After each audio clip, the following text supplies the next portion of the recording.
Hello, my name's Ava and I'm 29 years old. I always believed that my relationship with my mother-in-law Felicity was solid. From the moment I met her, she greeted me with a warm smile and I thought she genuinely cared for me. Little did I know, behind that facade of kindness, Felicity was brewing a sinister plan to drive a wedge between my husband Michael and I. Felicity was calling Michael every day while I was at work. At first, I didn't think much of it. After all, it was natural for a mother and son to stay in touch. But as time went on, I noticed a change in Michael's demeanor. He became distant, and sometimes he was just downright hateful towards me. I was obviously confused by this behavior, and so I confronted him one evening when we were alone. "Michael, is everything all right? You seem different lately." I'm fine, Ava. Just leave me alone." "That's what you want to do anyway, right?" "What are you talking about?" "Just answer me this. Do you want to take all of my money and leave me?" I was obviously shocked by his outlandish allegation. I was even offended. How could you accuse me of something so diabolical? Where are you even getting all of this? Have you lost your mind?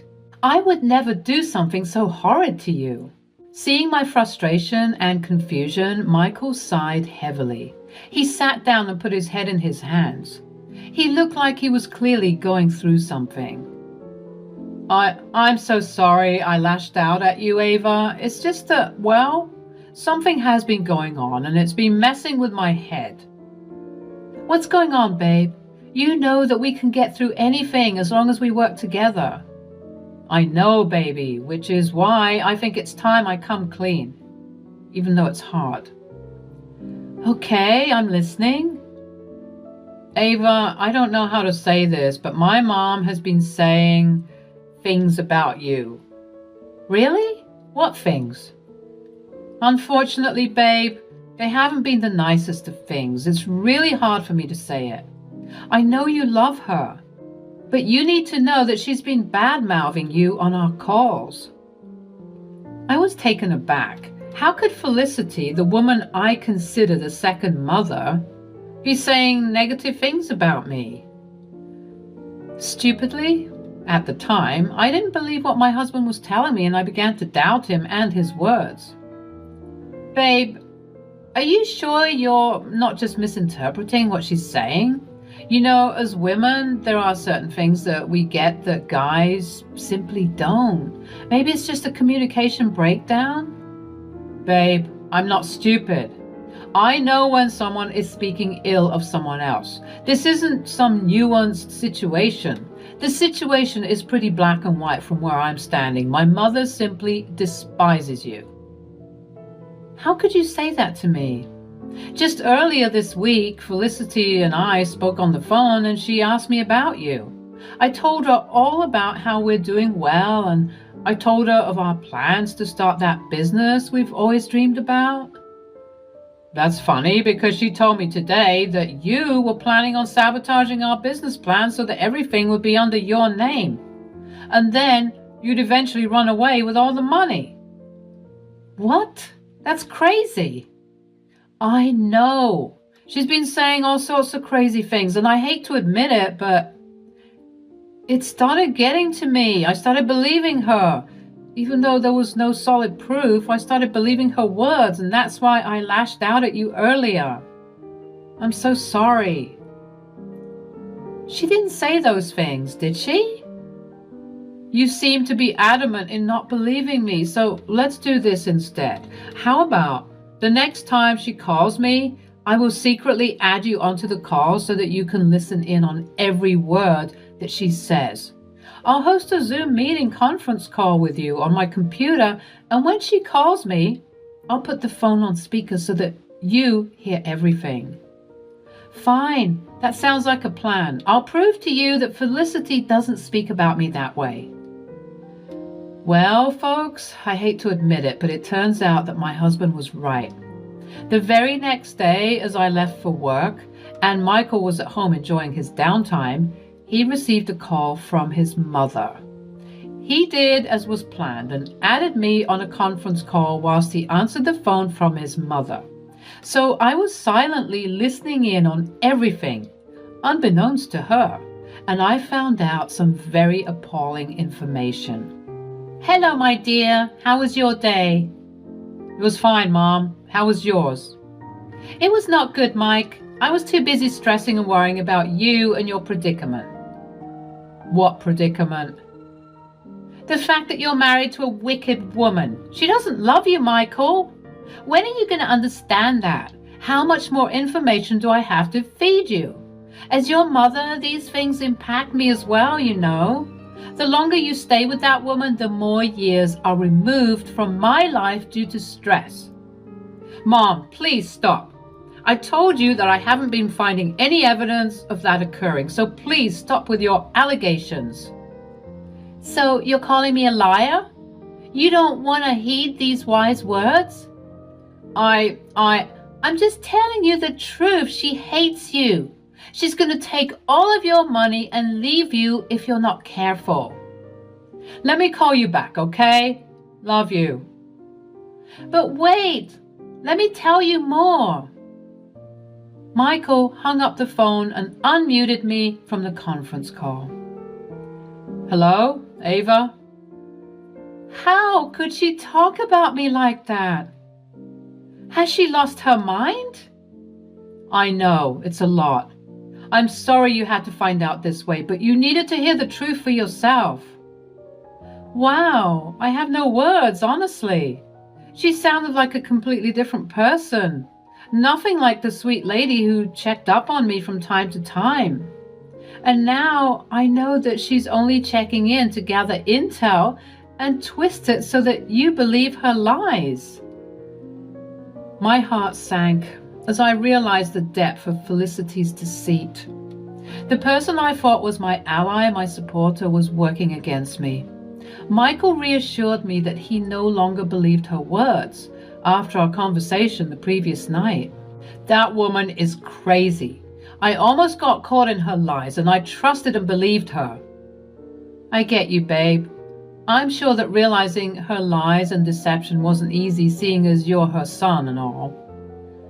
I'm more angry if anything. I don't know what she's trying to get at by speaking ill of you so harshly and so often. But at least you know for yourself that this is happening. She's lost it. Yep, we need to confront her about everything.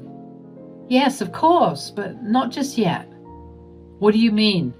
I'd like to listen in on more phone calls, please. Michael was surprised at this request. He thought that we could just confront her from this one conversation. But if I knew anything about master manipulators, it's that they severely enjoy toying with people's memories and rationality. If we confronted her too soon, she could potentially try and gaslight us into believing that we took her words out of context. As much as it hurt to hear her awful words and accusations, I needed to gather more information. And I needed to record it so that I had concrete and sufficient evidence of her degrading me in my arsenal for when I finally approached her. The next day, the same thing would happen. Michael would add me onto the call, as was planned. And this would be repeated and repeated for approximately 2 more weeks. I would join the call. Concealed, and Felicity, unaware of my presence, began her usual routine of belittling and falsely accusing me. As much as I was getting used to her lies and deception, I was still somehow astonished at the many ways that she was able to twist innocent moments we shared in the past into something negative, painting me as the villain and attacking my character. With each phone call and secret conference call, the anger and determination to seek revenge grew within me. I knew that Felicity's actions needed to be exposed, not just for myself, but also to protect other innocent individuals who might fall prey to her manipulations. These recorded conversations were no longer only for my benefit, but for the benefit of all who needed it. They became pieces of a puzzle that would unveil Felicity's true nature eventually. As I prepared to face Felicity head-on, I knew that the road ahead wouldn't be easy. Confronting a family member, especially one who had deceived us, was certainly not going to be easy, but I was just grateful that Michael would support and comfort me after those horrid lies she would spew. As I mentioned, I had endured this facade for a couple of weeks now, and I was sick of enduring the constant backbiting from my mother-in-law. It was time to take action. One evening, Michael and I sat in our living room, devising a plan on how we would approach this. Just as we were about to talk about our strategy, the shrill sound of my phone interrupted us. It was Felicity calling, and she was calling me. It must have been one of her occasional check-ins, but after finding out what I found out, I was ready to pounce on her then and there. Wait, babe. I know you want to do this now, but maybe we're better off holding off for a second. What? Why? Well, for starters, we don't know why she's calling. She might be calling to come clean for all we know. Fat chance. But a chance nonetheless. Please, at least hear her out.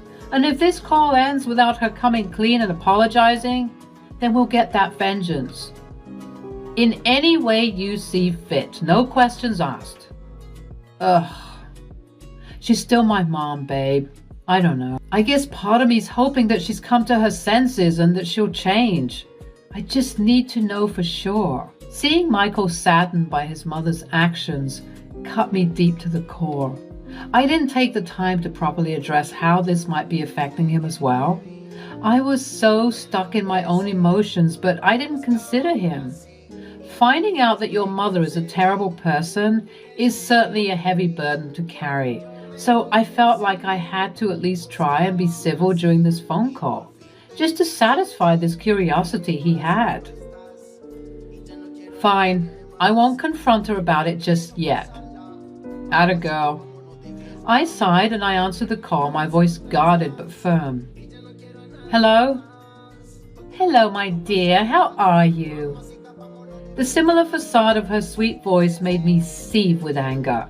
I knew the truth now, and it took all my strength to respond without lashing out. I'm fine, Felicity. How are you?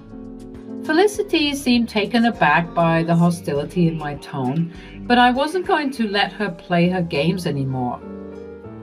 As much as we weren't ready to confront her with the truth just yet, I couldn't help but drop subtle hints. I wanted to toy with her, ever so slightly, so that she knew something was up and that her deceit was coming to light. Oh, darling, are you sure you're fine? You sound so angry. I suppose I am a bit angry, Felicity. You see, I've uncovered some shocking news recently. What news, dear? Well, it turns out that somebody has been slandering my name. Oh, that's very interesting. Yes, it's very interesting indeed. And this person is doing it for no apparent reason. Just trying to tarnish my name and my image. Maybe they're jealous of me or something. Oh dear, how awful. Yeah, Felicity, have you ever met a person like that? So cruel for no reason. I think we need to continue this conversation tomorrow, dear. I'm so sorry, but I've just gotten really tired out of nowhere. I'm so sorry. Please excuse me. Let's talk tomorrow. Before I could even respond, she hung up the phone. Not 5 seconds later, Michael got a notification on his phone. It was a text from Felicity. It read, "Got another update on your slimy wife. Someone has been talking about her. Turns out I'm not the only person who thinks she's garbage. I'm telling you, get out of there while you still can. I'll call you tomorrow while she's at work to tell you the full story." Michael and I were sufficiently disappointed and shocked that she would continue to lie like this. Michael was visibly upset. This appeared to be the final nail in the coffin. I'm sure that his hearing how fake she was with me just dispelled his doubts and confirmed what he knew deep down all along. And now he appeared ready for battle. "We need to take her down, How can she be so two-faced? She probably went to bed so that she can make up a story about me to tell you tomorrow. She's sick.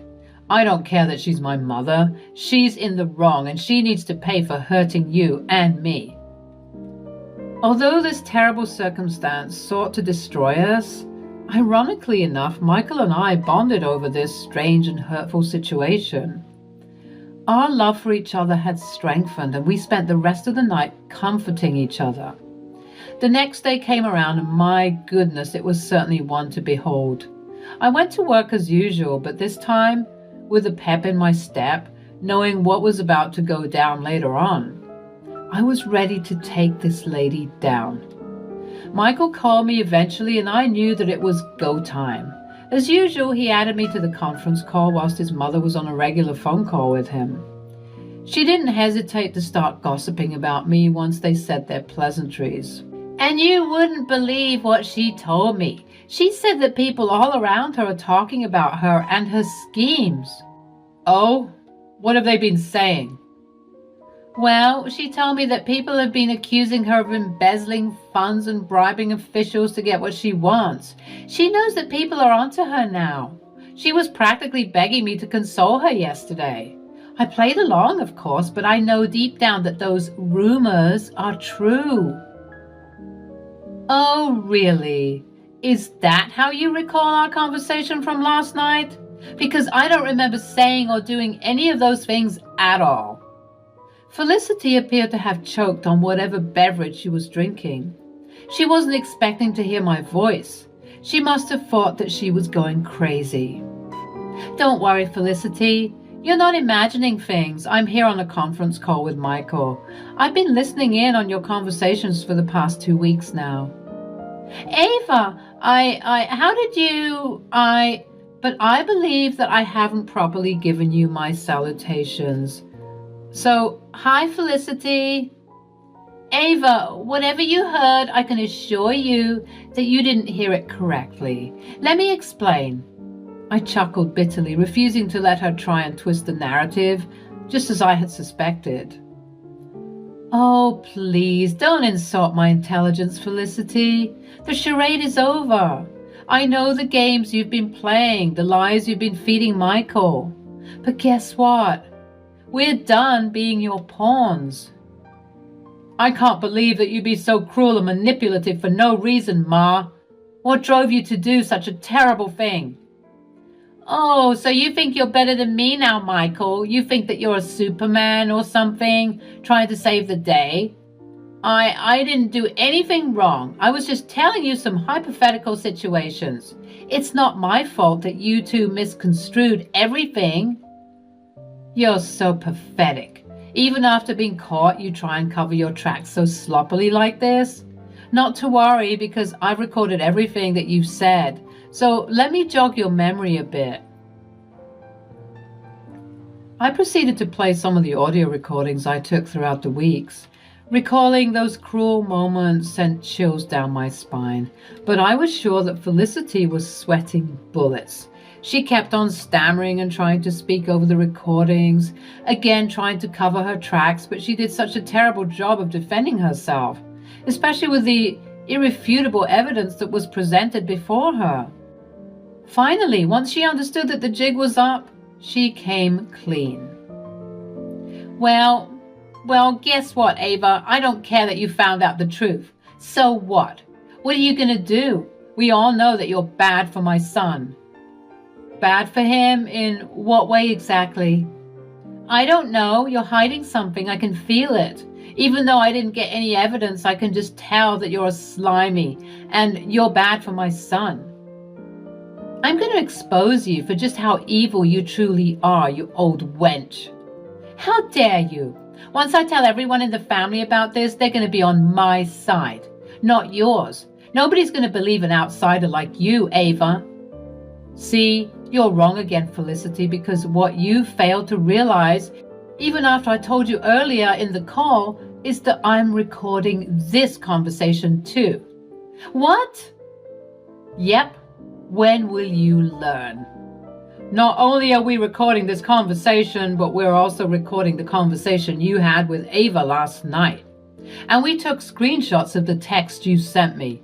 You're going down, Ma. I hate to admit that I've got an evil witch for a mother, but I'm tired of making excuses for you and hoping that you change.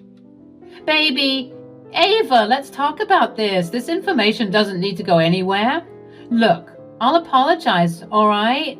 Just delete those recordings. As a matter of fact, let me come over right now.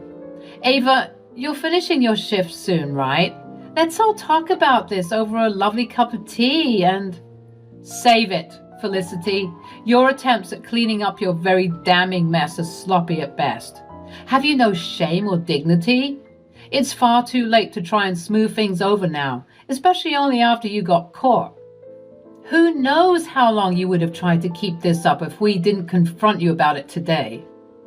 We're going to tell everyone about this, and there's nothing you can do about it. And if I didn't make it clear enough, I no longer want to be in contact with you, Mom.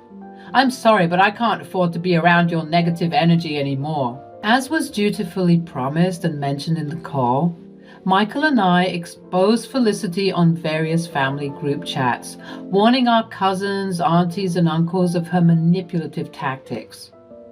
Out of fear and embarrassment, she would leave the family groups, but we would add her back so that she would face her all this full on. Everyone in the group chat was certainly disappointed and appalled at her crude and childish behavior. Everyone in the group chats unanimously agreed that she needed to be dealt with by being excommunicated, at least for a brief time, so that she could truly work on some character development. She would call Michael and me, begging us to stop exposing her, as her character was being tarnished and decimated completely. But we would not relent. We would always remind her that she made her bed, and now she had to lay in it. After exposing her, a sense of satisfaction washed over me. Felicity's power over us had finally diminished, and we were taking back control of our lives. I bet she won't try and do that to anyone ever again.